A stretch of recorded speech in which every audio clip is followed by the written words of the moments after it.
Good morning, team. This is the third session of GRC Basics Terminologies discussions. Starts with the vulnerabilities parts. This is a weakness. Vulnerabilities is the main problem in organization. Every organization want to reduce the vulnerabilities to keep safe. So a vulnerabilities is a weakness in a systems, application processes, or peoples that can be exploited. It's a simple meaning. Any weakness. What are the examples? Unpatched softwares, weak passwords, open ports, no MFA, lack of security awarenesses. If we can relate vulnerabilities with the real life example, a broken door lock in a house is vulnerabilities. There is also a similar terminologies with the vulnerabilities part is the threat. A threat is anything who can use these vulnerabilities to exploit, to access your data, which can make you a harm. So a threat is anything or anyone that can exploit our vulnerabilities and cause harm. So it's simple meaning, threat means danger. What are the examples? Hackers, malwares, phishing emails, insider threats, natural disasters. If we can relate this with the real examples, a theft trying to enter in a house should be considered as a threat. What is the risk? Risk is a combination of these two parts, vulnerabilities and threat. So risk is the possibilities that the threat will exploit a vulnerabilities and cause harm. Risk is the possibility that a threat will exploit a vulnerabilities and cause damage. Its simple meaning, what are the chances of something bad happening in the organization is our risk. What are the examples? Risk of data breaches, risk of ransomware attacks, risk of financial losses, and risk of the system downtime. If we can relate this with the real life example, then broken lock plus thief nearby is a risk of theft. Risk is depend on the threat and vulnerabilities. If there is no vulnerabilities, no threats, the risk would be very low. So vulnerabilities, server missing security patches. What is threat? Is a hacker. Then what is the risk? Is it's a combination between these two. So data breach or system compromise would be our result. So we need to either minimize the vulnerabilities or minimize the threat.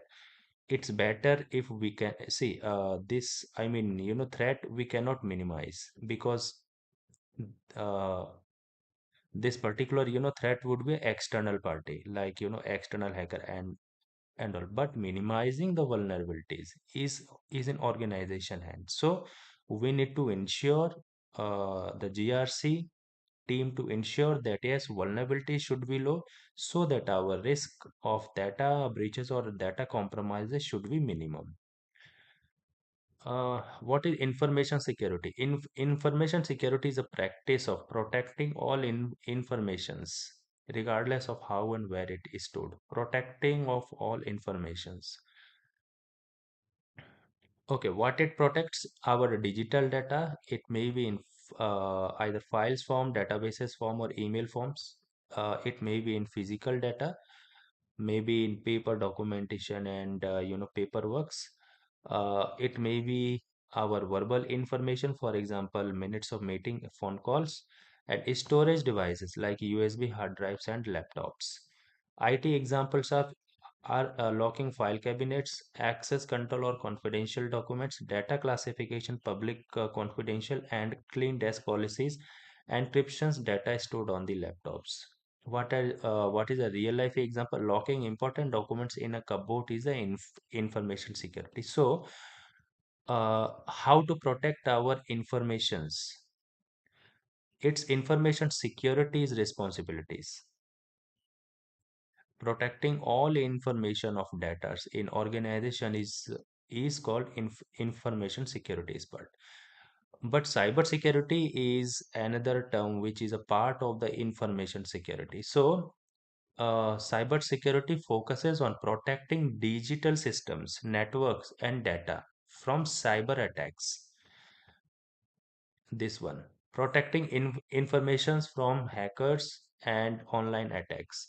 What it protects computer, it protects servers, it protects networks, applications, cloud systems, internet facing applications.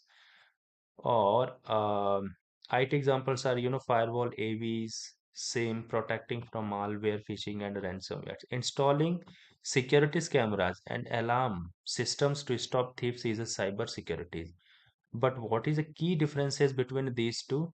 So, scope. Information security is a broad outline, but cyber security's outline is very specific to protecting the digital informations. The focus of information security protects all information exist in your organization, but cyber security protects the digital systems only, which is exposed to external party only.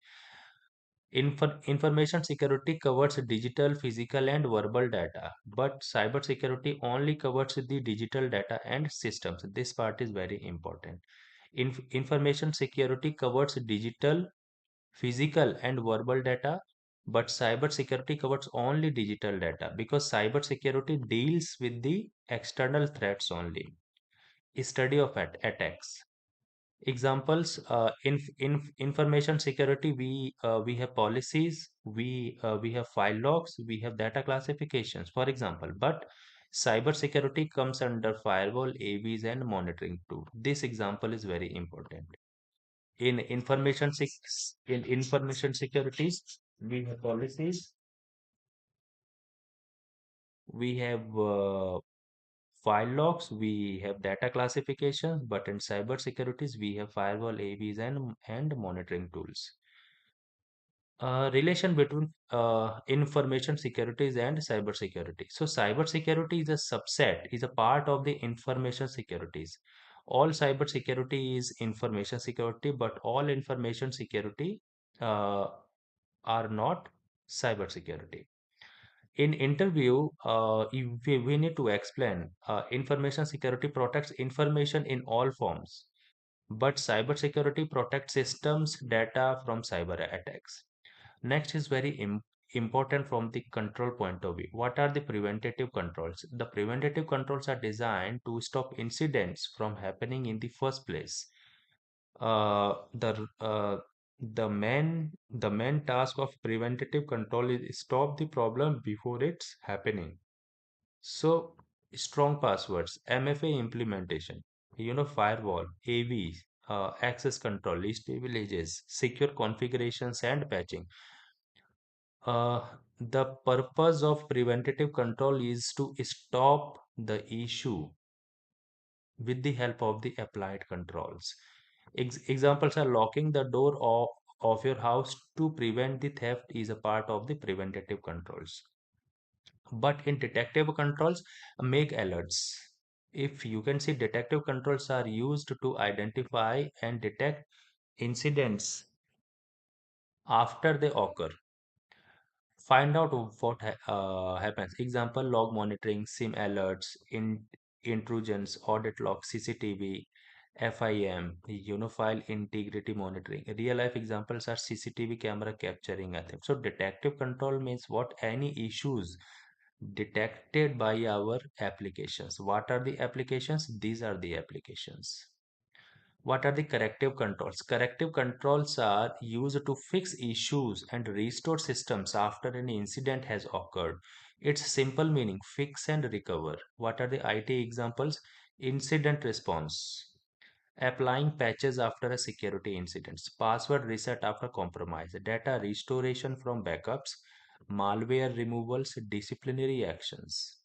Real life examples are repairing a broken door lock after a theft. So corrective means incident happens and we are fixing the problem as a part of the troubleshooting, is a part of the corrective controls. So this is the summary table here. Preventative controls means stop incident before they occur. Detective controls are identify incidents when they occurs, or corrective controls are fix and recover after incidents. From interview point of view, preventative controls stop incidents from happening. Detective controls identify the incidents and made you alerts with the help of the applications implemented, and corrective controls fixes the issues to restore the normal operations. So these are the very important terminologies in GRC domain. If you want to learn complete ISO 27001, if you want to learn TPRM, NIST, SOX and SOC 2, GDPR, and DPDP, you can email me on rajveersinghAUG@gmail.com, or you can also make your comments in the comment box. I will definitely take up your comments by doing the replies. Thank you so much. Have a nice day.